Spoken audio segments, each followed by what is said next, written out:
All right. 5, 4, 3.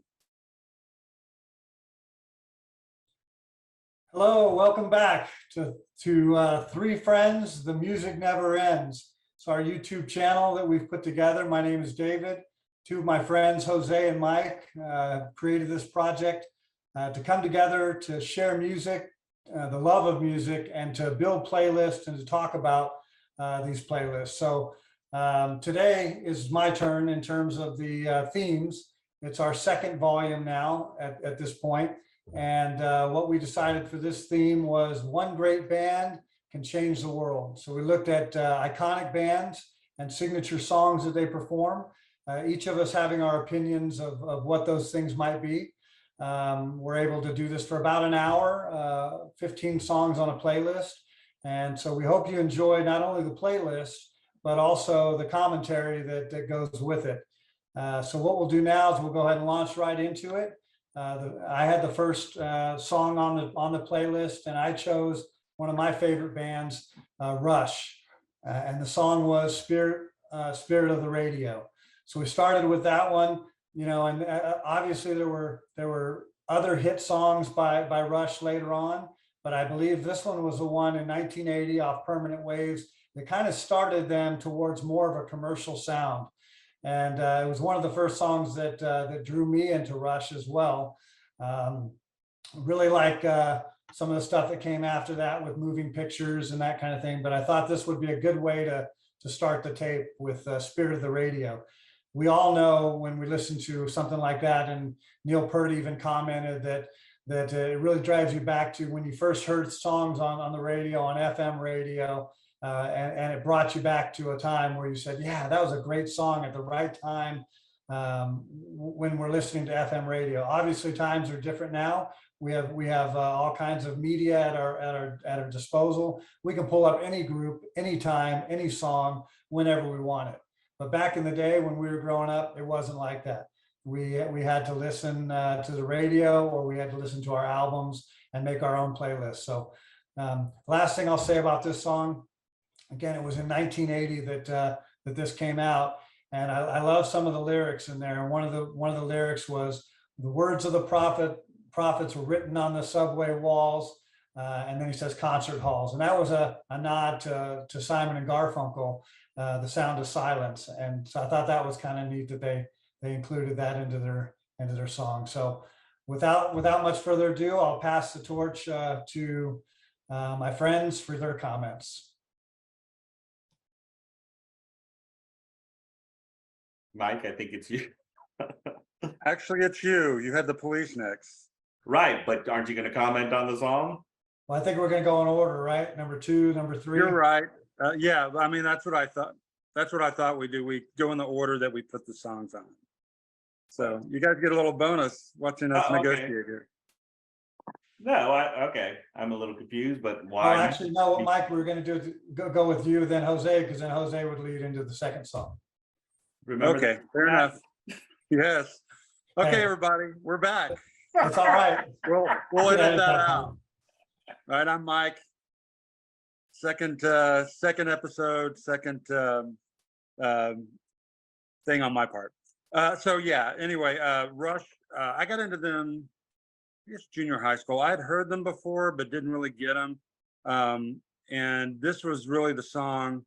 By the time I was in high school, that's when Tom Sawyer and those kind of songs came out, that they were really saturating, rock radio. But this is what got my attention, and the first album of theirs I bought, and went for it from there. The thing about the theme of the song is that I used to listen to radio, I mean, exclusively. I started buying records, but there wasn't digital, there wasn't CDs for years, anything like that. And the whole point in the song about radio being free, mostly you had to buy the radio or whatever, that really doesn't exist much anymore. Where it does exist, I think the song, its kind of prophetic nature has come true, and it's really sad. You have these large networks of stations like Clear Channel. They'll have a rock format series of stations, they'll have this or that or whatever, and there's not a lot of variation in what they play. They have these very set lists, which is much different from the early 80s, late 70s when I was really listening to radio. You can get that to an extent from local radio stations like cooperative radio, like we have co-op here in Austin, or student radio. And then people really go out on on some tangents on those. But yeah, it's sad, and but I still love the song. Wow. So Rick? Yeah, the song is great. Obviously, the song, we're all, I'm sure, Rush fans at one way or another. I was introduced to them in the early 70s with 2112. I mean, you get to say this, but the bigger songs in the 70s were Rush and Ted Nugent. And that, you know, as we were kids growing up, you heard a lot of that. So, of course, when this album came out, as we got more mature, they kind of got more mature. I wouldn't say more mature, but more mainstreamish, so to speak. You know, 2112 isn't the most mainstream, but this one really started getting them on their course. And so, yeah, this song was always a great song, you know, to listen to. It was great to, you know, to hear it again, because when we initially came up with this idea, you know, significant songs of significant groups, you know, that's obviously attached objective to the individual who picks the song. And, you know, let's face it, we've heard these songs thousands of times. You know, literally most of these songs, relatively speaking, here and there, you know, obviously there's some songs we'll catch up on here that some haven't heard that are more so than others. But yeah, this is the ideal song. I think fits with our theme, I think, in a little bit, because we were all kind of raised on radio. Heck, Dave, we remember just driving around listening to the radio and doing all that, always listening to different songs that we could pick up. So no, I thought this was a great choice. The song is fantastic. Rush has always been great, you know. So yeah, I enjoyed the song immensely, and it's always fun again to listen to these songs again and catch up. And you know, while I always say that, oh, I've heard this 1,000 times, I haven't heard this song, I'm sure, in the last 5 years. Maybe you hear it off in the distance somewhere, or you hear it like, oh yeah, Rush. But to hear it again and to dive deep into it, like you said, Dave, to listen to the lyrics, you know, that's right. It does take me back to a time when the radio was the most important thing in your life, you know, so to speak. You know, this is where I get my music from. You know, you always had outside influences, but at the same time, yeah, this is, you know, the radio. We'd be by the radio listening, you know. San Antonio, we always had 99.5, or even when I was younger, 55, KPSA, you know, we just had different outlets. So no, I enjoyed it a lot. I think it kind of fits in. So in that same vein, oh, go ahead. I was just going to add when you said 99.5, so, you know, a name jumped into my head, and I remembered, you know, they had the King Biscuit Flour Hour, and they had different things on 99.5 late night. But they also had a guy named Joe Anthony, right? Was that the guy's name? And he used to introduce a lot of tracks. In fact, like Triumph and Rush and some of those bands, he broke them. I mean, he was the one who put their songs out. I remember Triumph, and they said Blinding Lights Show and some of these things. Well, that's the first time we heard that was on FM radio there. So yeah, it was a big part of our life growing up, back before all the media stuff that we have today. Yeah. And I'm sure, Mike, you had your influences. Dallas, I know there was the Zoo back in 1029. There was different groups. I remember their radio when I lived there, that there were certain, you know, better ones than others. Of course, they've all changed their formats and, you know, gotten a little more different. But there's always guys breaking different songs. No, absolutely. The Zoo was probably my favorite. You know, nowadays I cannot listen to morning drive time radio. It just gives me a headache. But back then they were one that kind of, the morning Zoo was kind of something that came from their station. They weren't the first to do that kind of morning drive thing, but and I used to love it. I'd listen to that going to school. So that's not just how radio has changed over the years, but Mr. Mike as well. Well, in a different, same vein, but in a little different way, that I was kind of introduced to this group, the Police, Spirit in the Material World, was, you know, Dave, remember when we used to drive to San Antonio College, and I forget the guy's name who we were driving to, but he would play the Police, like, the Police is the greatest. And initially back then, I wasn't a huge Police person. I was like, okay, I get it, you know, and then you're like, they're just not my style. But as the years have developed, and you know, and as years have gone by, man, I've listened to a lot of their earlier stuff, which he was playing, man, I forget his name, but maybe you'll recall it, Dave. But they are really such a great group. And while this song isn't probably their most famous song, it is one of their top songs. I mean, they got up to 15. It was their their fifth single. And this was really when they started to break big. And I thought it kind of captured the essence of the Spirit type of thing, as well as, the spirit of the group and the spirit of this theme. I agree. And in fact, one of the things I was looking at when I was looking at this song was that it was also 1981. So it was all around that same time, 1980, 81. And so it went real well with the first song, and it's got such a hypnotic beat to it that it just pulls you in. And yeah, I like the Police, and this was, as you said, when they started to take off, really, when they started hitting it big.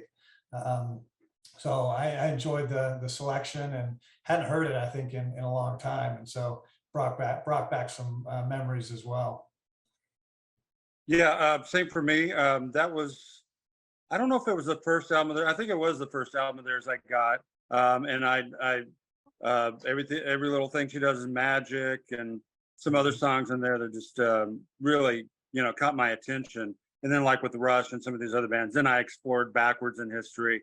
I know they were playing that do do do da da da song and Don't Stand So Close to Me. Those never really, early on especially, I never really got that. But it was like this. And then I heard other songs on those records and they got me into it. I was kind of thinking about this one and trying to remember what the song was actually about. And I did a little, well, I just read the lyrics basically, which I don't know if I've ever actually done. And it seems to be, correct me if I'm wrong, but it's like, there's like the world of all the stuff we worry about, the governments, the wars, money, and all that stuff. That's like, I'm sorry, I'm gonna sound like some kind of collegiate dude now, but it's all a construct. That the real thing's what's in here in the spiritual world, whatever you see that as. That's how I took it. But anyway, I do. I love that group, and I went on. One other thing, I used to go to concerts a lot more than I do now. Back when they were $20 or less a ticket, and this was no different. I really wanted to go see them, and I used to go camp out when you could do such a thing outside Ticketmaster's offices in Dallas, and you would get whatever you placed in line. There was nobody buying them online or scalpers somehow working out a deal with them to get a big block of tickets or whatever happened.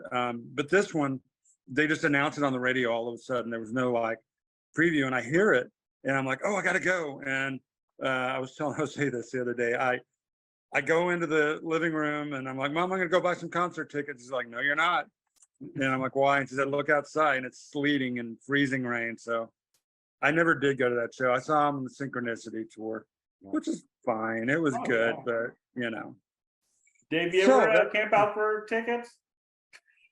Are you referring to the Loverboy debacle that we had, where we stood out all night waiting for Loverboy tickets, and then learning the trick. got to the front of the line, we got the tickets, and then they said they sold out. So as we're walking back, somebody offered us, I think, twice or three times what we paid for them.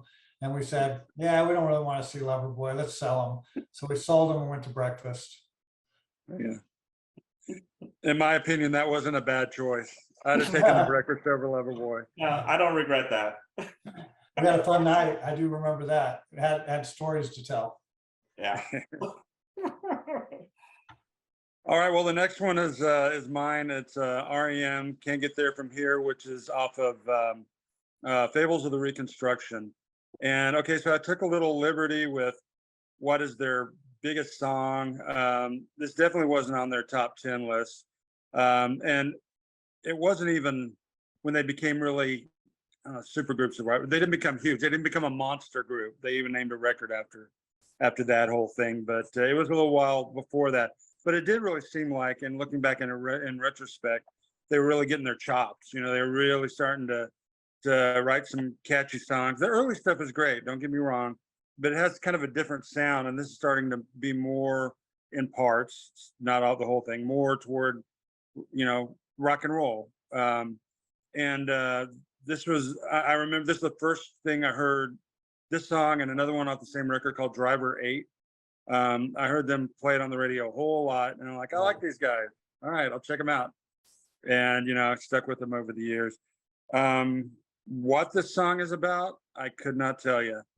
This won't be the only REM song that it's maybe a little muddy. Maybe super fans might know. I kind of read the lyrics, and there was, I'm just gonna get this right, I have it written down. There's a line in there: if you're needing inspiration, Philomath is where I go. Okay, so I looked up Philomath, and it means a person who loves learning for learning's sake. I'm like, okay, well, that kind of makes sense. I could see that, whatever. But then I read that actually it was referring to a town in Georgia. So I have no idea what it's about, but it has a nice sound. It has those whatever those kind of chords are on guitar. And one last thing, there's one person doing falsetto, and just one little bit before they go into the chorus. That's Mike Mills, I believe. And I almost hit him with my car once. I went to see South by, well, no, they were the last show in the Austin area was at South by Southwest. It was really hard to get into. I was like, what the heck? I'll go downtown. They're playing Stubbs. And I go down there, and there's no way I'm going to get in. And I'm driving. There's alongside Stubbs, there's a tour bus, which I guess was theirs. I don't know. I figured by then they'd be taking planes. But I get right up. I'm pulling just past the tour bus. It's a stoplight, but I'm pulling up to it. And right then, this dude steps out from front of the tour bus, doesn't even look, like right in front of my car, and it was Mike Mills. So, yeah, I guess I didn't kill him, but Yeah, thank there God. you go. Now, I think it was Dave that actually bought their first album and introduced me to REM. I mean, he got that, and I remember hearing Driver 8 for the first time and thinking, yeah, this is the group we want to listen to. And it was in fact that, and this was song, I remember that being on the album as well, and thinking, man, these guys are really good. They're going to take on, this is of course 1984, 85, 86, around that area, because I remember Dave had tickets to see REM in 1986, and he's like, hey, you need to go. By that time I was in Dallas and couldn't make the show. So it's one of the few shows that I regret not going to in 1986. Dave had tickets to it. We had everything. I was all planned. I was like, man, let's go see REM. And of course, man, I really missed out. So no, but as far as the song, fantastic song. Again, like you said, it's not one of their most well-known songs, probably not even one of their top, I would say 10 songs. I mean, you could probably think of 10, but it's one of their better songs. And like you said, one of the songs that really kind of defined them early and really got me going into them. So yeah, fun stuff. Yeah, it was a great selection, Mike. With REM, I mean, they were so huge in the '80s. I mean, they just sold record after record. I mean, I think they said they sold 90 million records or something. I mean, they were just so popular. And I had their first 4 or 5 albums as well. But they started in 1980 out of I think Georgia, Athens, Georgia, University of Georgia area. And so it was interesting that our first 3 songs were all, so even though your song was from like 1985 or something like that, they were founded in 1980, 81 when we're putting Spirit of the Radio and the Police, Russian Police songs on there about the same time frame. I'm not sure if they were influenced by those groups at all. They were more of the coming out of the punk and the grunge and that kind of thing, and then really putting their a different spin on that progressive sound that they had. And really, they influenced a lot of groups after them. I can't name all of them, but I've heard the ones that came after them really were inspired and influenced by the music of REM in the '80s. For sure. And I too love the song Driver 8. I wrote that down and said, hey, I'm going to mention Driver 8 because that was one of the songs that pulled me in, and I loved a lot as well. But a great selection, a big REM fan for sure. I believe Driver 8 did make one of our mixtapes at some point. It had to have. I know it did. Right. So. All right. Well, the next what's that? Go ahead. What's that? I was gonna say, what's that song about either? I mean, there's so many, he mumbles a lot, especially in the earlier songs, and the lyrics are a little cryptic, but anyway. Michael Stipe was really awesome. Liked his. And so on to the next selection would be mine. I picked an iconic band, or at least one that I thought was iconic, and that was Kansas. And they had a lot of commercial success in the 70s, but this song that I picked was I think the one that launched them. It was on their album Left Overture, and the song was "Carry On Wayward Son." Now, I know "Dust in the Wind" was more popular; it became more popular, but "Carry On Wayward Son" to find them in that FM rock, in that that vein where they just took off, and people started really noticing them, and they had commercial success after that. So again, it's always been a favorite song of mine. I know it's been worn out and played over and over and over again, but I felt like I needed to put a Kansas song on this for sure. It did peak at number 11, I guess, on the top 40 charts. So that was pretty good, but not a number one hit, not like "Dust in the Wind" was for so long. But a bucket list of mine, though, was that I never got to see Kansas. I always wanted to, and I'm not sure why I never did, but the opportunity never came up.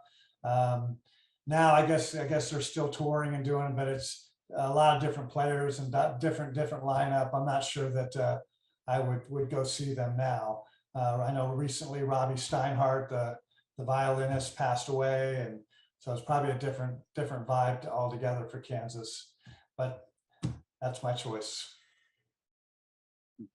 Yeah, I remember this being on the radio all the time. I liked it. I remember it seemed like it was attached to some movie soundtrack way back in the day in the 70s, but I couldn't tell you what that was.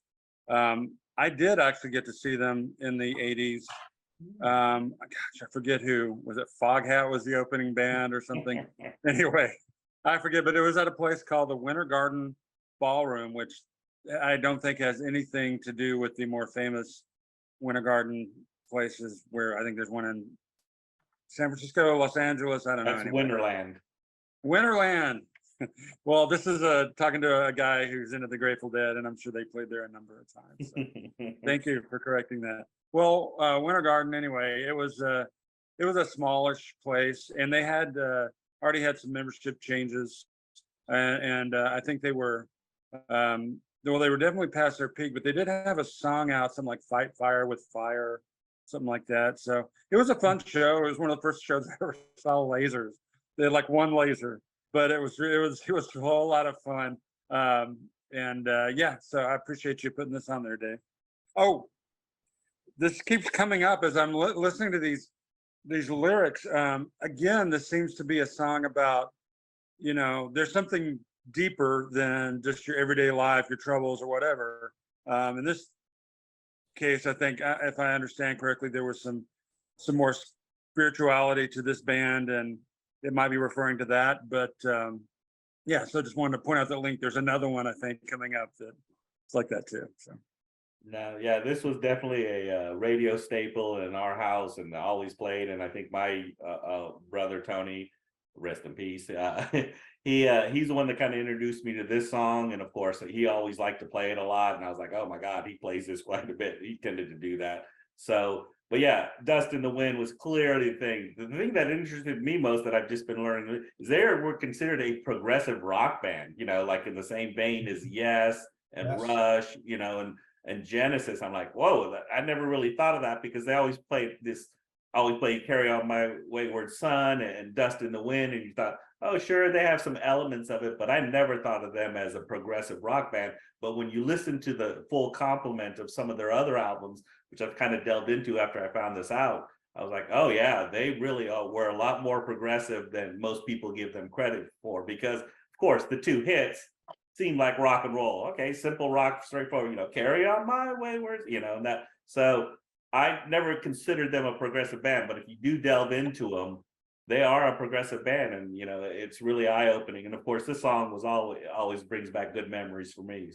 So if you get a chance, I mentioned that the album is Left Overture, and if you haven't had a chance to listen to that album in its entirety, play it. It's one of those iconic albums, even from start to finish. Not a bad song. it's just, it carries all the way through that in the mid 70s. But it's that album is I consider one of the greatest rock albums of all time. Good read. Yeah. Okay, so going into mine, another iconic band, and if you know me, that you know that I like a lot of hard rock, heavy metal. When I was growing up, obviously influenced by my brothers, and living in San Antonio, which Dave can attest to, where heavy metal seemed to be really popular. So mine was Deep Purple, which of course now everyone says Deep Purple, Smoke on the Water, Highway Star, Space Truckin', all those. But I chose to go with Burn, and the title track Burn off that album. This was the introduction of when David Coverdale and Glenn Hughes joined the band, and Ian Gillan was out, and so was Roger Glover. And many people thought that's never going to work, and in fact it was just the opposite. Coverdale was pretty successful with this lineup, Mark III, if you want to get deep into the weeds of Deep Purple and whatever they're called, Mark I, Mark II, Mark III. They've had so many incantations of this group.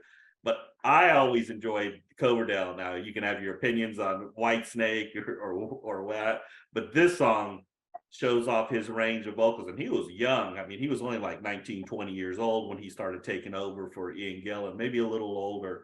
But the song itself, it clearly exemplifies, if you listen to it, the guitar solo of Richie Blackmore, and then the keyboard playing of John Lord. I mean, and those two, again, John Lord just passed away a couple of years ago, and man, that guy was just fantastic. But that combination kind of defined Deep Purple, and this song was an iconic song.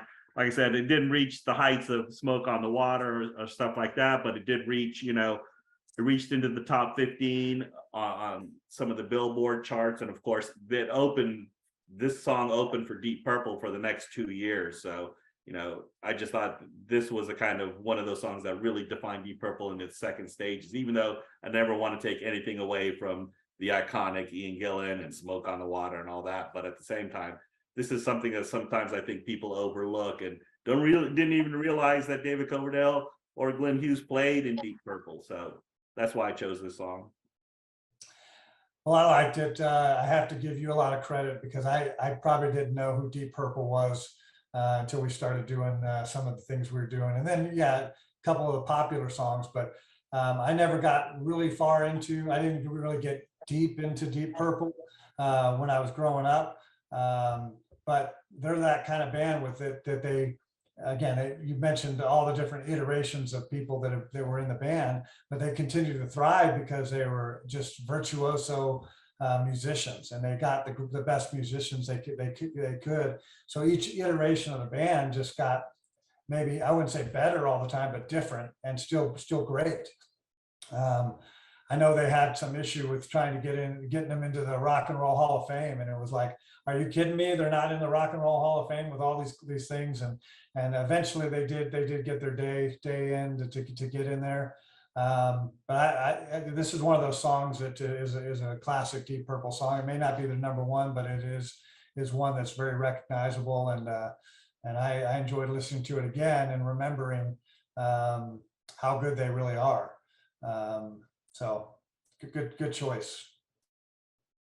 Yeah, to be honest, I as far as I know, I'd never heard this song before. I was a Deep Purple fan. I guess I still am, but my knowledge stopped and started. Other than that song, Godzilla. That's them, or is that? That's Blue Oyster Cult. Ah, excuse me. Okay, take two. Okay, let me paint a picture for you. I had the 8-track of Machine Head, which Smoke on the Water, the other songs Dave mentioned. I had the 8-track of that, and I definitely remember many hours playing on my Atari with that 8-track just going over and over and over again. I love those songs. This one I'm still learning about. I think there's some really fantastic guitar playing and a Hammond organ. I always love a Hammond organ. And you can definitely hear how some groups that were to come soon after, this sound is really kind of what they were going after, and continuing on, as metal progressed. But I appreciate you giving me something new to think about and listen to. Now, always. And oh, go ahead. No, go ahead. No, I was just gonna say that. Yeah, I think the Coverdale years get overlooked, and I think a lot of people should delve into that as well as that. And of course, it actually got me into early Whitesnake. Now I didn't listen to when they were getting big, but you can't deny that Coverdale's a great singer, and of course the other guys in the band were just fantastic. So. All right, Godzilla, Blue Oyster Cult. I'll remember that. Didn't they have another song? I'm trying to remember what it was. Anyway, yeah, don't fear the Reaper if you can catch that reference. I did read that when they were trying to replace their singer that at that time, that they were actually considering Paul Rogers from Bad Company at that time, and then they ended up going with David Coverdale. I wonder what would have happened had Paul Rogers been the front man or the lead singer. Yeah, that would have been interesting. All right, so my go here, my next song was Burning Down the House by Talking Heads. It's off of Speaking in Tongues. It's another example of a song that I really like the sound of, but it's hard to tell what it's about. It's not literally about burning down a house, as far as I can tell. I kind of did a little research on it. Apparently, when they were working on this record, there were a couple of things in play. One, David Byrne, how he would, at least at the time, his writing style was basically they'd start playing some music and working out songs, and he'd just start making syllabic sounds, and then he'd work his way to words. And a lot of, then they had developed sentences and lyrics or whatever lines off of that. That's obviously for some of their songs, that's not what they did, but he has said that was kind of where this song came from. But also the drummer went to see a P-Funk show. And apparently, I don't know if this was always the way, but at least at this show, people in the audience were chanting "Burn Down the House." And he was really impressed by this, and he brought it back. And so that kind of developed. That's his story about how it developed.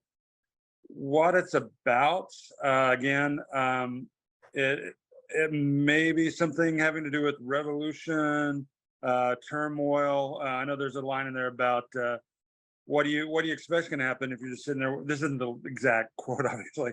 Just sitting there watching the TV set, It's and there's some other lines. I'm not going to go into all the lyrics, but that's kind of what I take out of it. I just think it's a nice sound.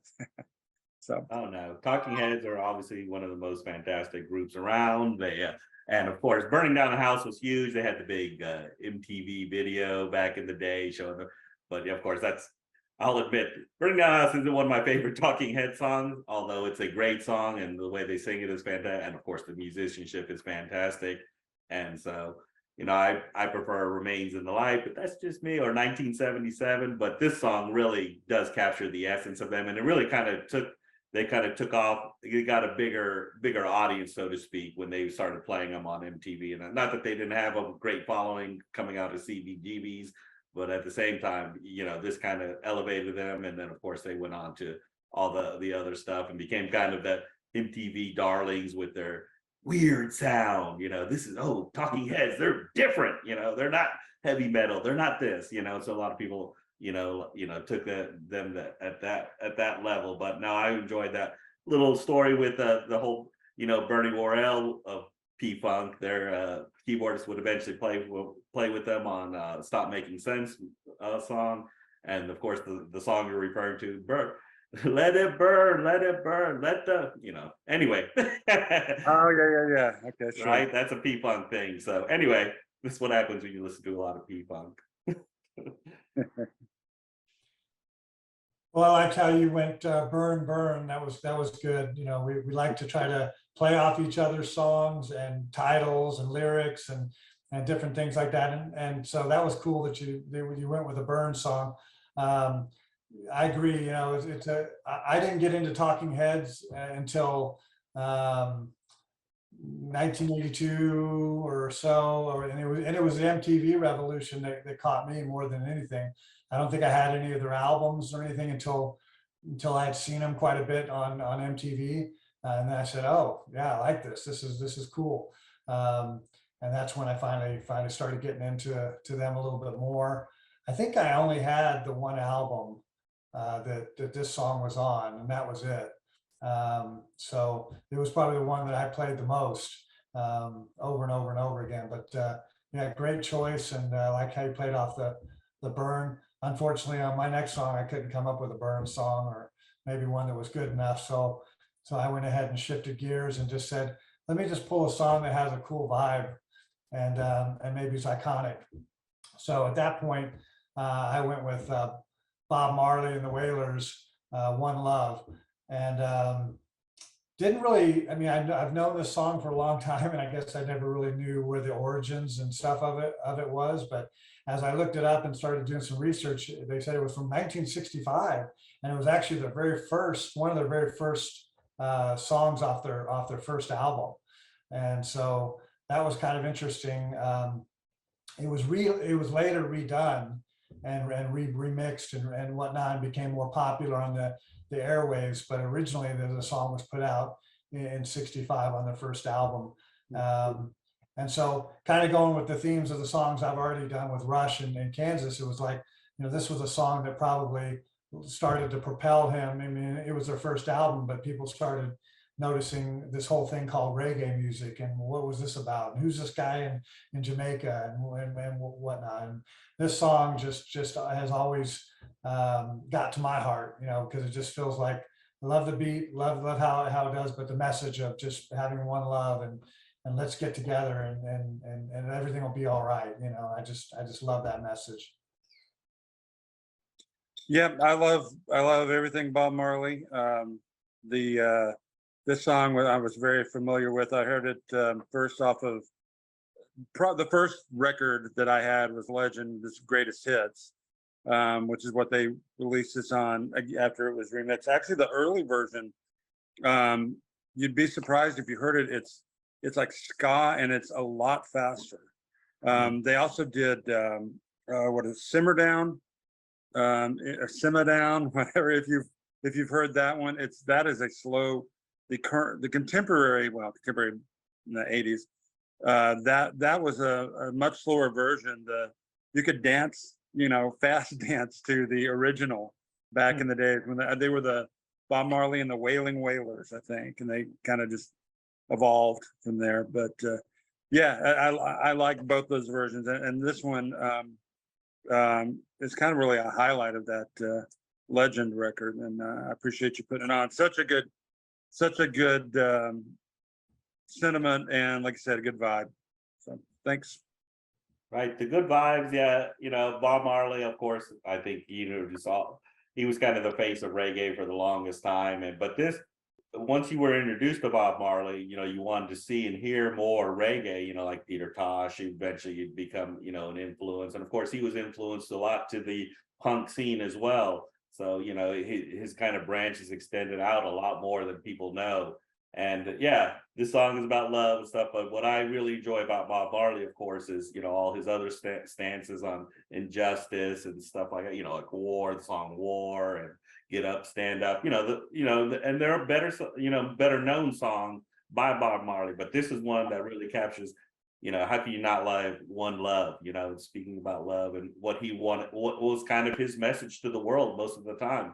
It's always the old adage of the Beatles, like, why do y'all write about love? Well, why wouldn't you write about love? That's the essential thing. Is kind of funny. They always used to have the Beatles that, Paul McCartney, like, well, love. Well, yeah, why not love? And of course, Bob Marley was a huge part of that.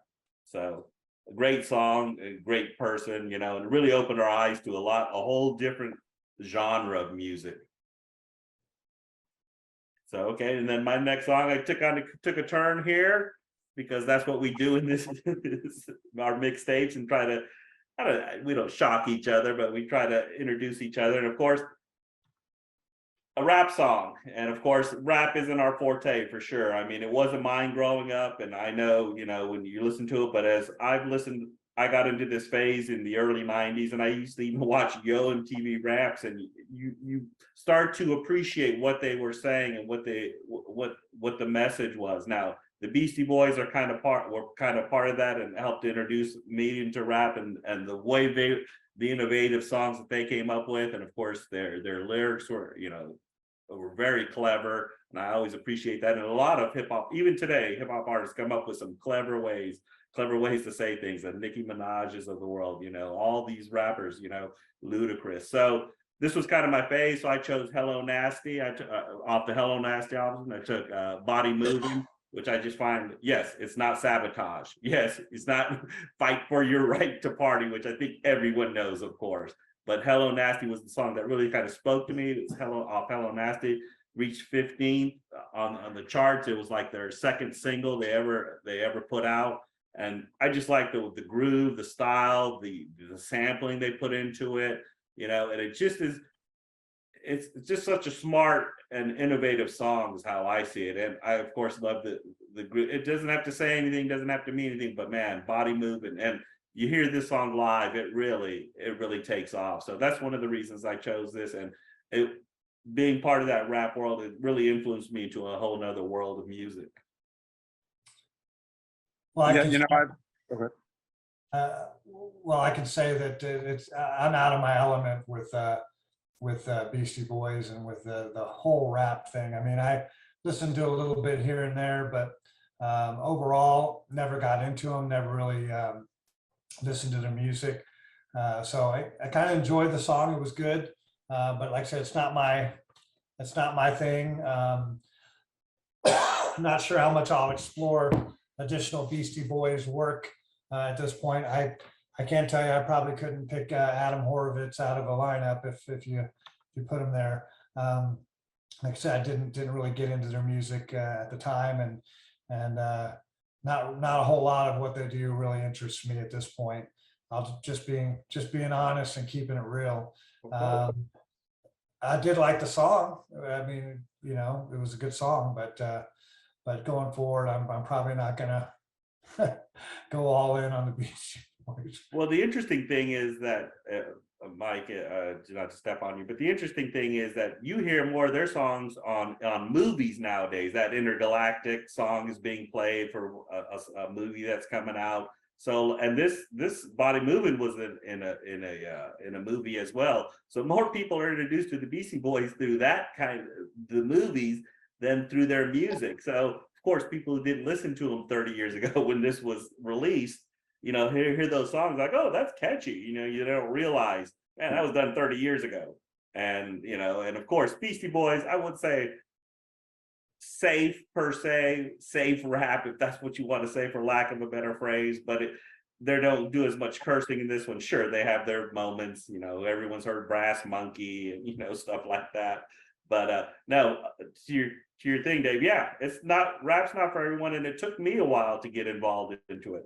But once you understand their musicianship and some of the messages, now again, I'm not saying all rap is good, like all music is not good, but there are a lot of interesting places to explore rap and what they're saying. So no, I get your point though. Of course not. It's like me listening to country. I'm not going to really delve into country that much. Now, if I hear a good song, I hear a good song, but let's face it, it's just not up my alley. So, but I appreciate that. Well, I've heard the Beastie Boys a lot over the years. I've never really had any of their records or anything, but they're fun. This song is no different. It's got a real good beat, and one thing that they do here that I've always enjoyed is fitting in different snippets of things, like the dance instructions in this. Just really cracked me up. And there are all kinds of other things that pull. Boy, they sampled all through their music. They have sampled so many different things, many songs I know from elsewhere. But yeah, it was fun. I have a couple of lyrics here, lines that I wanted to highlight. Let's see. One was, "I'm so sweet, like a nice bonbon." I thought that was very special. And this one, let your backbone flip, but don't slip a disc. So hopefully I got that right. But yeah, no, I enjoyed it, and I need to listen to them more. I mean, I know it's well past their time, but they're maybe I'm more amenable to it than I was back in the day. And honestly, you mentioned Fight for Your Right to Party. That really biased me against them for a long time. My opinion has not changed on that song. Well, no, and I agree with that. It did. It influenced a lot of people, and I think in a negative way, because if you really go, and even their later albums, which I bought, I have a more political bend to them, a little more message to them. So, if anything, I would highly recommend seeing the documentary that was on Apple TV if you ever get a chance to see it or get a chance to see it. It gives you really a lot of insight. Obviously, one of them passed away, so we're never going to get the Beastie Boys again. But I will tell you, if you ever get a chance to you see that documentary, you'll get a better feel of who they are and what they're all about. So Very good. Very good. Thanks for the heads up.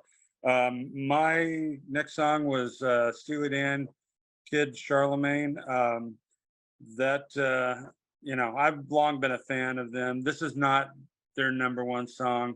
I mean, you'd have to go to songs like Ricky Don't Lose That Number or Do It Again, which, I don't know. Ricky Don't Lose That Number is one of the songs people have long loved to hate, probably just because it was played so much. But this one, it just, to me, it still just amazes me. But the guitar solo, really.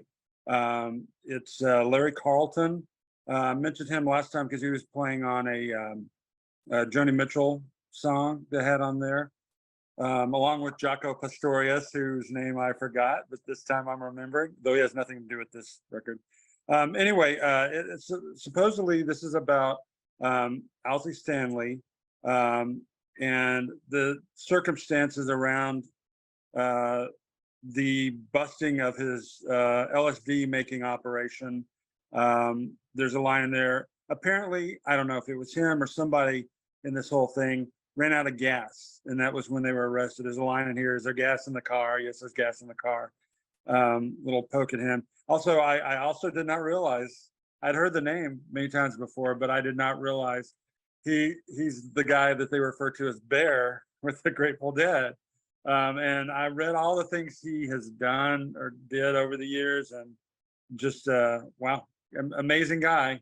Had lots of different fingers in a lot of different pies, including the drug business for a while. But apparently was very popular for that as well.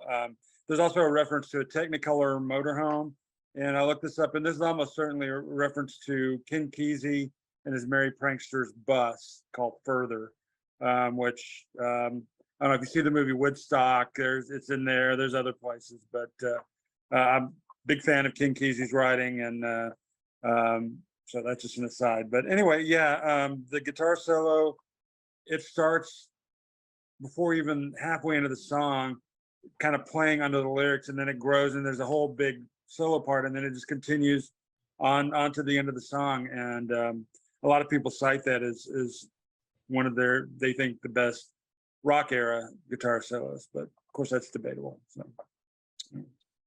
Now, I'm not going to get into the whole Owsley bio because, of course, I know quite a bit about that, and I know quite a bit about the Merry Pranksters. I've read numerous books, and of course, the Tom Wolfe's book, Electric Kool-Aid Acid Test, and all that. We don't have to get into that. We'll get into Steely Dan, which, of course, like you said, is one of those groups that was pretty popular and I always consider them just a tad different than everybody else. They didn't, follow any of the genres or the norms that you usually heard on the radio, minus the kind of Ricky Don't Lose That Number. Of course, people gravitated to that and, the other hit songs. But I'm glad you picked this one because it does offer a better version of what people should be listening to with Steely Dan. Like you said, the musicianship, the lyrics, and it's so catchy and it's so engaging that it's such a great song. Sure, is it their number one? No, but is it probably one of their best songs? I think so. So, I really enjoyed it. So I'm glad you picked this one.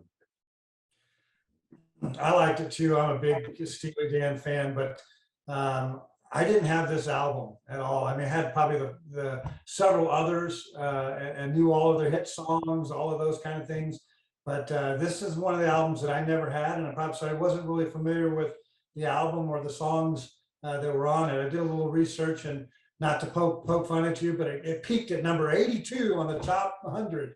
And two other songs on that album were, had higher, the Fez and Haitian Divorce, a couple of those other ones. But again, I wasn't familiar with this album, but anything that Felder and Becker do, they're just they're in a class by themselves, and so when you talk about their guitar solos and their work, they practice and they made sure that everything was perfect before they released something, and they were perfectionists when they did that. As I was researching, though, I came across something that was very interesting. I'm going to share it real quick. So on that album, there's a song called "Everything You Did," and on that album, there's a I mean on that tune, there's a lyric that says, "Turn up the Eagles, the neighbors are listening." And apparently there was this, they played that really loud. So there was this issue between the Eagles and the Steely Dan, and they were great admirers of one another. They enjoyed each other's music. And so as a nod to them, never knew this at all, but I thought it was so interesting that in the song Hotel California, and I don't know if you all knew this or not, but I didn't, where they have the line, "They stab it with their steely knives, but they just can't kill the beast." Well, that Steely is a reference to Steely Dan. And since they put that "Turn Up the Eagles, the neighbors are listening" in the Steely Dan song, "Everything You Did," the Eagles put that into Hotel California to pay homage to Steely Dan. They were going to say Steely Dan, but they changed knives. They changed Dan to knives, and left it that way. But next time you hear Hotel California, you'll think of Steely Dan. Okay. But by the way, I did like the song. I love the song, and it's going to probably make me go back and listen to the Royal Scam album a little bit more, and some of the other albums that I didn't have, because that was a great tune. Great tune. Oh, yeah. So my turn. So after that, I mean, hearing that sound of Steely Dan, which is so recognizable, I was trying to figure out what I wanted to come in with after that. And I had a couple of other choices. We may talk about what regrets we had on the playlist, but I was thinking maybe Doobie Brothers at that point. I was going to maybe put a Without Love or something like that on there. But I went with Dire Straits and with Sultans of Swing. Now I know everyone knows that song. It's their signature song. It's the one that really launched them. It was on their debut album, though, and that's I didn't realize until I started looking at the songs I put on. But it seems like all the songs I put on were ones that were either really early in the band's career, or the ones that started launching them towards that commercial success. And this was right out of the gate, where people were like, "Who's this Dire Straits? What's this Mark Knopfler? What's this sound that he has?" And so just always been a favorite song of mine. And so it did. The album went in the top 10. I think the song peaked at number 4. So it went way up the charts, and just a classic song. Yeah, this was my introduction to Dire Straits, and I just became fanatical about them as I bought more and more of their records, and was very sad to see them break up. But I guess they had gone the length of what they could do, and Mark Knopfler wanted to go on and do stuff solo. I still prefer these guys over his solo stuff. The thing, I saw them once also, talking about camping out for shows. I got front row tickets for them, and it was just amazing being that close, and seeing him play this guitar style that he has. Just amazing.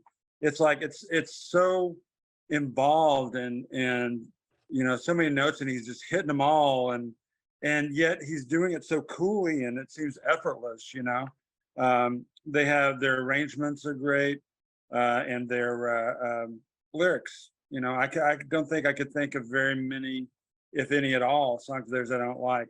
And this again was my introduction. I will confess that when I first heard them, my very, very meager knowledge, which is almost nothing, of Bob Dylan, I'm like, hey, this guy sounds like Bob Dylan. Now looking back, I don't quite see that, but he had a husky kind of raspy voice there, at least parts of the song. So whatever, that's my confession for the night. Yeah, okay. Money for Nothing, you love that song? Is that your your top Dire Straits song? Just kidding. That's the one song I don't like. But this song, I never get tired of it. You know, I always like to complain. My pet peeve is that you hear the song 1,000 times. But this song, every time it's on the radio, I love hearing this song. I think it's one of the best songs that's ever been written. It's one of the best songs that's always stuck with me. When I did my personal mixtape, it was on there because I just love hearing this song. It's such a great and distinct sound. And it opened your eyes to a lot of their other music. And then I was actually turned on to a lot of Mark Knopfler solo stuff and some bootleg live concerts of his. And man, those things just soar. So if I can ever try to, you know, share those with you, I'm sure you'll get even a greater appreciation for Mark Knopfler and his guitar playing and what he did. But you know, such a great song. You know, This Ain't Called Rock. All the lyrics in it are just fun to sing along to, really insightful, man, and just such a great song that, yeah, I never get sick of this song. That's for sure. That's one of the best songs I've ever heard.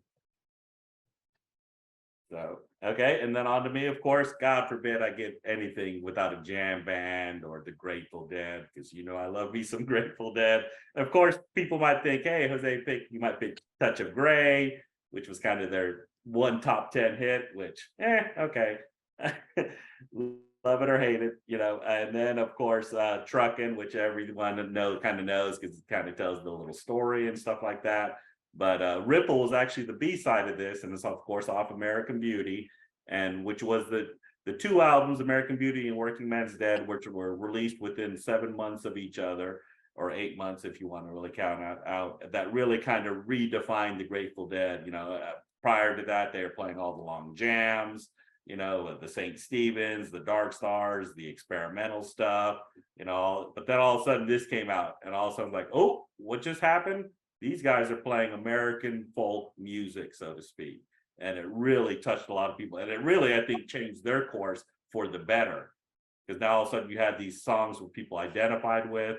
And of course, the Ripple, the song was written by Robert Hunter, whether you believe or don't believe that he wrote it half snookered, but it's a song of insight and just throwing out the knowledge, where he has insight into, you know, but it gives you, you know, it's just a reflection of life and how things work and things of that nature. And it really speaks to a lot of different ways. And of course, the only big surprise I ever got of this is when you saw the movie Mask, and all of a sudden they played this song. You're like, hey, wait a minute, are they playing Ripple by the Grateful Dead? And of course, since then, it's really been taken off. So no, that's one of my choices. Obviously, I think it's one of the better Grateful Dead songs out there. And, you know, it ain't trucking, but not many things are. So, Well, I'm not surprised that you played another Grateful Dead or put a Grateful Dead song on. We were waiting for that. Sometimes I'm like, well, which one's he going to play? It's going to be some kind of a one that I maybe don't know or I'm not as familiar with, because I even though I listen to the Grateful Dead, I don't consider that I became a deadhead, so to speak, and went to all their shows and that kind of thing. But this song in particular is the one that I've you know, ever since I've heard it, I've had it on my playlist and play it regularly and sing it regularly and love hearing it all the time. You know, that album that in general is the one where it has most of the hits and songs that I'm most familiar with anyway, is mostly off that album. I mean, they had so many on that album that are familiar and popular, not only to Grateful Dead fans, but even some radio airplay. And like you, I heard it in the Cher movie as well, and that kind of like, oh wow, that's a Grateful Dead song they're playing, you know, and it went great with the movie. But I think I researched a little bit about it, and you know, Robert Hunter, he was prolific and he was writing a lot, and even on that, the day he wrote that song, he wrote 2 others, I think. So he wrote 3 songs in one day. And I'm like, wow, are you kidding me? But this song Ripple, I think is, for me, is one of my favorite Grateful Dead songs, and always will be. I like the singer songwriter folk vibe, that just the guitar and the, you know, and the I don't know if it was the mandolin or the little, you know, the way they do the that they're playing on that. I just love that folk vibe, and great choice of songs. Yeah, I love this one too. It was on that record, one that I would play as much as, or if not more than the A side of that single. Everybody knew that one on the radio. But once again, this was probably the point where I was introduced to them. Now, it was years after these records came out, but the first two I got were those two that you mentioned, Jose. And so that was basically the extent of my knowledge of them for a long, long time. Then I got to know Jose and he added to that knowledge. So yeah, I can't say I own every single record live or otherwise of theirs while I was still buying records, but I have a good number of them, and I do credit you for expanding my my knowledge of them, Jose. So next was me, and we're talking about superstars or huge in the rock world, and so I was thinking Eric Clapton, and I looked it up again, trying to get something that was like a big hit. I was thinking, Cocaine or something else like that, which actually he didn't even write that one. That was originally somebody else's. But I learned that his number one song, the only one I think that he's had at number one, it was there for 1 week, was I Shot the Sheriff, which, I like the Bob Marley version. I don't want to talk about the Clapton version. So I just pretend that doesn't exist. Then there's others that were up there, but this one I picked, which I haven't named yet. It's called Change the World. It was, he recorded it for so I believe it was recorded for a soundtrack. I'm sure he put it out on a record too, but the movie was Phenomenon, which, I'm not a big John Travolta, excuse me, fan. But it was a pretty good movie. I teared up a little bit. And the song is like at the end, and it's just like, oh man. And I think it's such a great arrangement and it sticks with me to this day. Of course there's Layla and all these songs that, that was with the Derek and the Dominoes, and these Cream songs, and then other ones that he's had that were as well, or whatever known. But this one actually stayed in the top 100 on Billboard, like twice as long as the next song that he had up there. So I count that as a high charting song. One other thing that I discovered doing a little research for this. Okay, so he was not the first person to record this. The first person to record it was Winona Judd, which totally blew me away because that's not really kind of music I listen to. I couldn't say anything. I know anything about the Judds really, and I guess I'm gonna have to listen to her version because to me this is all Clapton. But I just wanted to add that. I'm still trying to figure out how I feel about that. But anyway, yeah, that's me. Okay, I'm gonna go complete. I'm not a big fan of this song. I rarely heard it. I'm obviously love Eric Clapton, 74, 75, the heroin year, Clapton, Wonderful Tonight. And I do love I Shot the Sheriff version. I hate to say that, but I love it. And I love the little piano parts in that song just to listen to it. So I enjoy it. I don't think did he make it his own, so to speak, and I can understand, but I do enjoy that song. But yeah, this wouldn't be a song that I would have picked into my top 50 Eric Clapton songs. And full disclosure, I really didn't care for, but even Tears in Heaven, which is a great song, and I can understand it, is just not my vibe. It's just not something that I like to listen to over and over again. And this kind of fell in that same area of his world. Again, it's a song that people identify with. It's a song that people like, but it's just not my vibe. And would I listen to the song again? I'll probably listen to it a couple more times. I always give everything, a chance. Obviously, I'm completely biased because I love my 74, 75 Eric Clapton, even up to all the other stuff. But, this isn't just my cup of tea. It was that part of Clapton that, when he hit it with the acoustic versions of things like that, I was like, okay, that's what people are liking, but I never dug that. So Sorry, Mike, just wasn't my cup of tea. Hey, no need to be sorry. We definitely disagree on that, but that's Right. why we're doing this. So Yeah. no worries.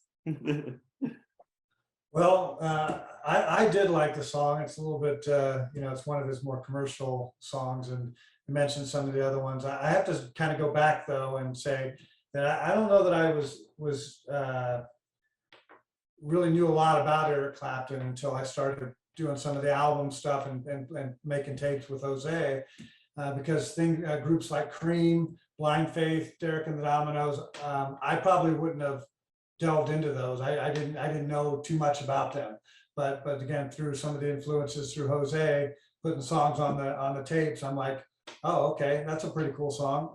Oh yeah, he's in this band called Cream. Oh, maybe I'll listen to some of the other stuff. Same thing with the Blind Faith. I can't find my way home. Is the one that made it onto all of our mixtapes in the day, and then Layla and those kind of songs, White Room and things. He's a virtuoso. He's a great guitarist.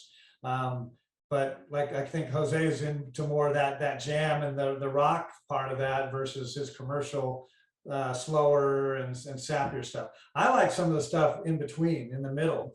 I like the stuff like Lay Down Sally and even the song called Promises. That song? Of course. That kind of stuff. So I kind of liked it when he started getting a little more commercial airplay and whatnot. I can't say, I'm not sure that I owned even an Eric Clapton album going through those years, but I knew of most of the other hit songs and stuff like that. So I kind of enjoyed it. And not to say anything, but and because of Eric Clapton, I like some of his selection, like Backless. I love that album for some reason, but people hate that album, but I love it immensely, like Tulsa Time and that kind of stuff. For some reason, I love that album. So of course, probably like the least Eric Clapton person that you should be looked for, but again, I'm not going to disparage the Mike's choice, of course, because again, like Dave said, it's such a great song. Like y'all said, it's such a great song, and that people enjoy. So, but I just wanted to add that caveat that I'm not maybe the most virtuous Eric Clapton. And with the Tears in Heaven comments and stuff, I get the style of the song, but because he lost his son. Because his 4-year-old son, had passed away. That's what made the song so powerful. And I was thinking about that if Mike, if you had played that song, I don't know why this popped into my head, but I started thinking of other rock stars or other people who had lost, a son. And I thought, man, if he'd played Tears in Heaven, I probably would have played All of My Love by Led Zeppelin, because it was a similar kind of thing that he lost his son too. Anyway, I know that digresses a little bit. Were you going to say something, Mike? No, it's okay. It's okay. It's all good. It's all right. I think it's you next. Okay, well, he's changed the world, and so you two had already played off of a couple of our other songs with the titles, and I said, there's got to be something about my world, or I thought about changes, or maybe Bowie changes or something like that. But I settled in on Chicago, Color My World, and again, not thinking about it when I first started putting these songs on, but this was in 1970, and it was one of their I think their second album, Chicago 2. So they hadn't really had a lot of commercial success. Certainly not all the stuff they had later on when they had all their #1 hits and everything that occurred later on. So they were still growing as a band. But Terry Kath on the vocals is amazing. And this song, I know, became a staple for proms and dances and weddings and all that kind of stuff in the 70s. I was too young to know it at the time. I mean, for us, by the time I got to middle school, this song wasn't being played at any of our middle school dances. It was Commodore's 3 Times a Lady. And that song was a lot long, and that song was a lot longer than this one. This one's like 3 minutes. And so I started thinking about my middle school days. And if they put this song on and said, oh, here's a nice, cool, slow song to dance to. If you don't get up and ask that person to dance right away, and you're into the flute solo, you've lost it, man. You only got about a minute left. So I was thinking, yeah, it was probably a good song, but you probably needed to know that when that song came on, you better get up and ask your date or the girl to dance, because it wasn't a long song. It only has one verse essentially to the whole song, and then the flute solo. But I think that's what makes it such a timeless classic. And just I always loved it. And you've mentioned before older brothers and things like that. I had older sisters that played the crap out of this song when I was a little kid. So that's where I was first introduced to it. But anyway, Yeah, I remember it from when I was a wee lad. I had a cousin who, in the middle of the wedding, there was a moment where they just stand there and look at each other, and the song played. Fortunately, I mean, I would have gotten stage fright standing there just in front of everybody with just a song playing, but it was just like such um, a staple of that. And the other thing you said, I do. I do picture like couples in bell bottoms and such slow dancing, swaying to the song every time I hear it. It's just like it's so, but it's not really giving it a fair shake, because that does bias me. And the fact is, and yes, it is one. I never thought of it, but it is one verse plus the solo. It's a really short song. I never thought of it that way, but the arrangement. Yes, Terry Kath's voice, the late great Terry Kath. It's perfect for the song, but the arrangement it's really cool. I don't know anything about it, but it kind of almost is akin to something you might hear in the classical realm. It's a lot of neat places it goes in a very short period of time. Again, I didn't listen to it over the years because I kind of dismissed it, but revisiting it now, I probably haven't heard it in 10 years. Revisiting now, I have a new respect for it. I like the arrangement and that sort of thing. before you comment, Jose, I was going to add one other thing that they said this was their first like hit song that they had where they didn't have any brass or woodwinds in it.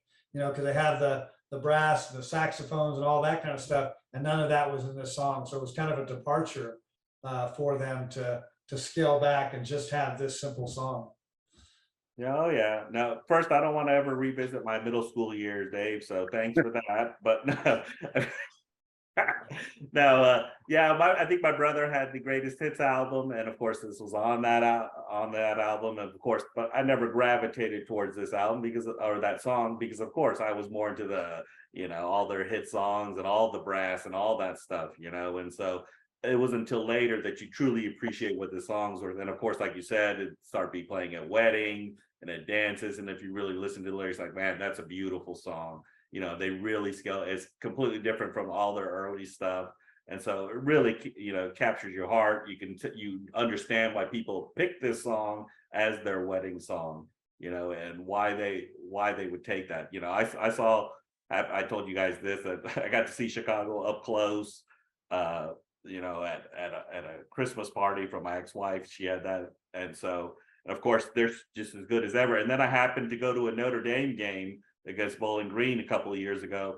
And Chicago was playing a pre-concert there with the Notre Dame band, which was just pretty incredible. Now, they're not breaking off this song, but it's incredible that they could still, pull out, they're still great musicians who's left in the band and that kind of stuff. But yeah, this song, you understand why people pick this song as their song. And I think my younger brother was saying I think that was his song at his wedding. So there you go. That's why. Do you think maybe they were a little upset when the Carpenters came out with "We've Only Just Begun" and kind of supplanted them as the wedding song? No, I think they were happy in what they were producing and the money they were making. Although Peter Cetera, hey, come on. Mr. Love Song, yeah.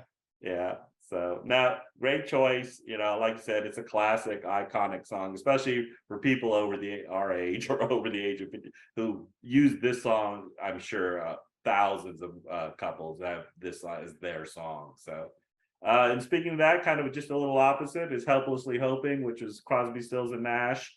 This was actually another B-side off their first album, or their first single, Marrakesh Express, which we all know Marrakesh Express. And of course, I will say before I talk, Dave Duke was the one who introduced me to Crosby, Stills and Nash, and as Crosby, Stills, Nash and Young. And this was one of those songs that really captured my attention when I first heard it. I was like, dear God, this is one of the best songs I've ever heard. You know, the alliteration in it, it's about breakup, you know, probably complete opposite of Color My World. But you can identify with it. And I know even when I had my love woes, that this song, it speaks to you, because you, like, that's right. He knows what's in my heart, so to speak. And just, let's face it, the harmonizing, you know, the way it's sang is I think one of the most beautiful songs, even though it's not supposed to be about that. It's supposed to be about breakup and stuff like that. So thanks to Dave. That's why I love this song so much. And I still play it a lot. So. Well, yeah, it's one of my favorite Crosby, Stills and Nash songs. That whole album, that whole first album, I listened to it over and over and over again. And this is, again, maybe it's not one of their top selling songs or whatever, but it's one of their signature songs that everyone knows. You mentioned the alliteration and the lyrics. I think that was the first time where I, between that and maybe some of the Simon and Garfunkel songs out there, where people were really using that wordplay and that alliteration, really impressed me. And I said, wow, this is a group I want to listen to a lot more. So I followed them through the years as they progressed. But yeah, they're a great song and great song choice, especially following the Color My World. I think it fit perfectly in there. Yeah, I love it too. The harmonies. I mean, that's so much of what the song is about. It's just these guys just kind of fit together well. I'm not sure how it would have sounded if you tried to add Neil Young in there, but it was just perfect. They were all just well balanced to hit this note. I had it on So Far, which was I guess a greatest hits record, and it was and that one I think Joni Mitchell did the cover art. I may be wrong, but I didn't know much about them other than the songs I'd hear on the radio. But I heard this one and I just fell in love with it. I remember listening to it over and over again.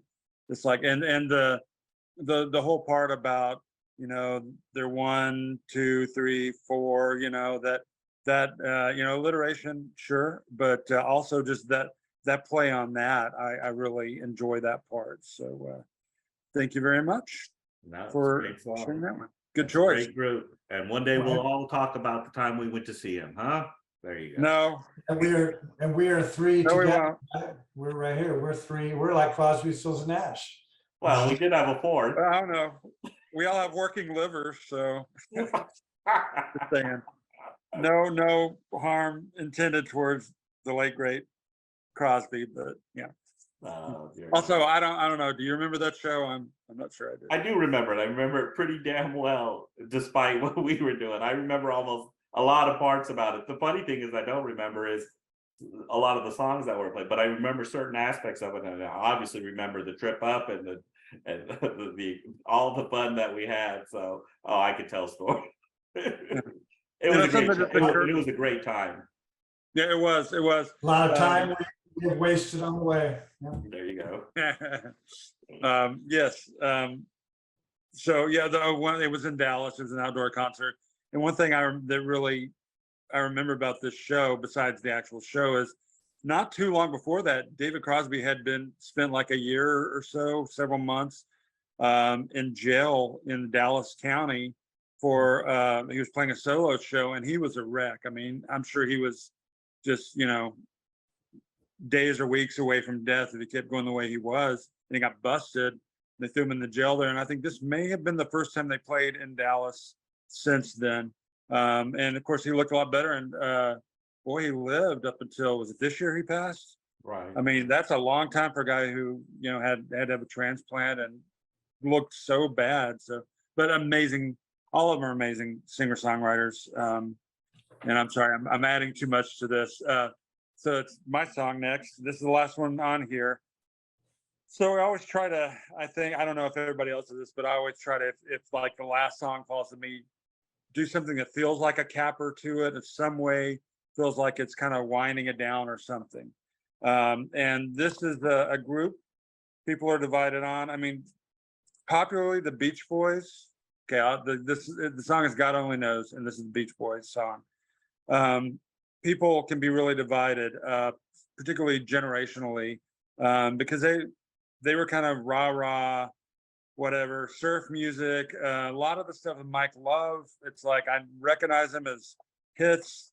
I also know he's supposed to be not the nicest guy, and I'm a real fan of Brian Wilson, who kind of got pushed to the side in a way. It wasn't all their fault. He did have mental illness issues that started right about the time this record was being wrapped up and they were going into the next one.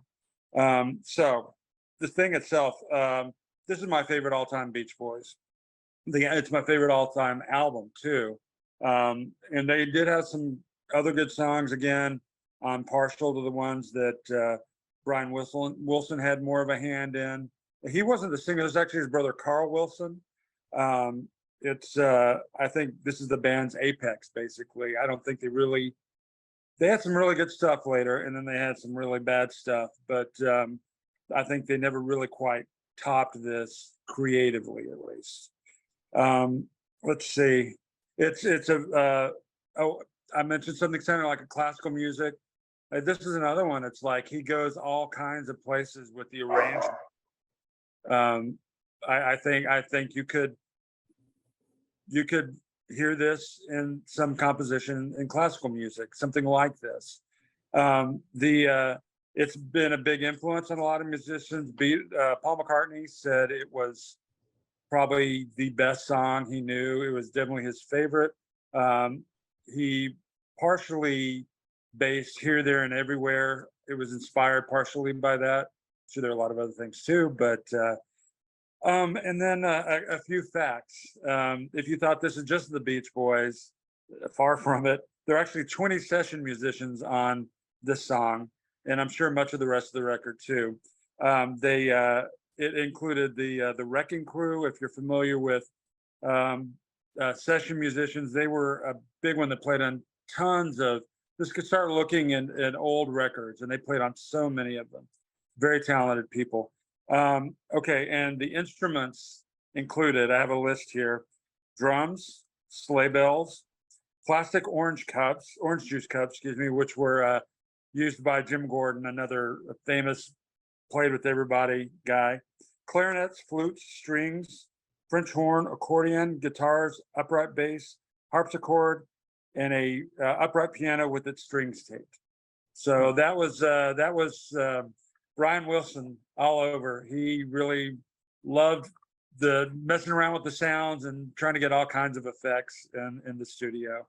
I could go on for an hour talking about this song alone, but I'll stop.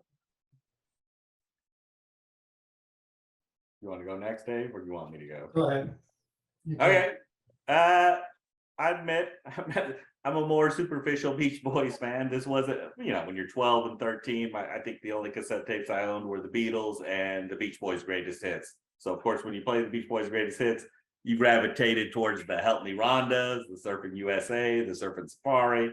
So it wasn't until I got older that, you started learning about Brian Wilson and his music and his songwriting and his life and stuff like that. And then is when I went back and visited the other stuff. And yeah, this was one of those songs that really stands out. And like you said, Mike, a big influence to a lot of people. And I think it really changed a lot of songwriters back then. If everyone likes to point to, the whole Sgt. Pepper's, right? But it really, we know it's a song about Pet Sounds and them hearing it and want to up it. But it's that kind of songwriting by Brian Wilson that really kind of changed and developed a lot of people's style. So no, it was a great choice. Again, very, no one's gonna pick this. I'm sure most fans will not pick this as their number one Beach Boys song, but at the same time, it should be on their at least top 5 list. Yeah, I agree. It's not one of those ones that you think of right away when you think of the Beach Boys, but yet you kind of do, because this one song is one of the signature songs for Brian Wilson and for the Beach Boys. But as you all mentioned as well, it's not something that I gravitated towards to begin. It was just greatest hits and the beach stuff and all the fun surfing stuff and all of that. It wasn't until later on that I went, oh, what's this thing called Pet Sounds? What is this album? And oh, it was, in the late '60s. So, oh, it's pretty trippy, and some of the other songs, like I think is In My Room, is that one on that one as well, or is that No, is that on an yeah. early album? Yeah, that's a different one, but it is kind of Same kinda- leading into it. Right. And so I've always liked the song. I didn't, thanks for educating me. I didn't realize the complexity of it and all of the orchestration and all the different instruments and stuff that were on that for the arrangement. So when I'll probably go back and listen to it a little bit more closely that way. But yeah, it's the brilliance of Brian Wilson. And it was a great capper to our playlist. I really enjoyed putting this playlist together. This one, it was a really good one. I liked the flow of the music, the choices that you all made. Really made it feel like I was back in the mid '80s with my friends, hanging out and listening to music. And that's maybe why I picked that. One great band can change the world, and it's true. And maybe more so as one great friend can change our lives, and that's what you all have done to me. And with through the use of this music and this forum. So just love doing this, and hopefully we continue as well. And we'll look forward to volume 3.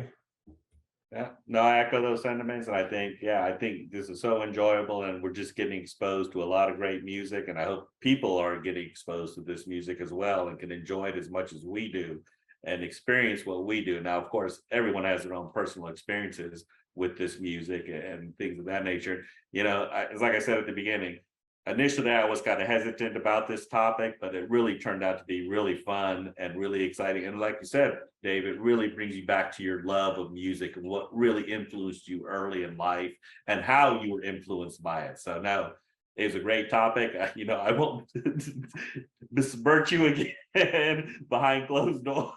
No, it was a great choice, and I enjoyed it immensely. Same here. I would, most of these that we've done when we were doing tapes, and I guess the previous one we've done on Apple Music, we don't go for the mainstream songs. We don't go for the hits. We're trying to expose people to other songs, and I think this is really good for us to do this, because there are a lot of songs that we would never have put on a list simply because they're so well known, and we're trying to get away from that. And I'm glad we did this. And you can get a better sense maybe than the first one how we disagree in our musical tastes, and that's okay. But I stand by mine. The heart wants what it wants. So yeah. So I'll wrap it up. You mean to say that? Okay. So yeah. I guess that's it. Jose, you're up next. You come up with the theme, and we'll go from there. Oh You yeah, have one already? Oh yeah. All right. Well, we'll get on it, and we'll have the next video out soon. So thanks, everybody. Bye-bye. Take care.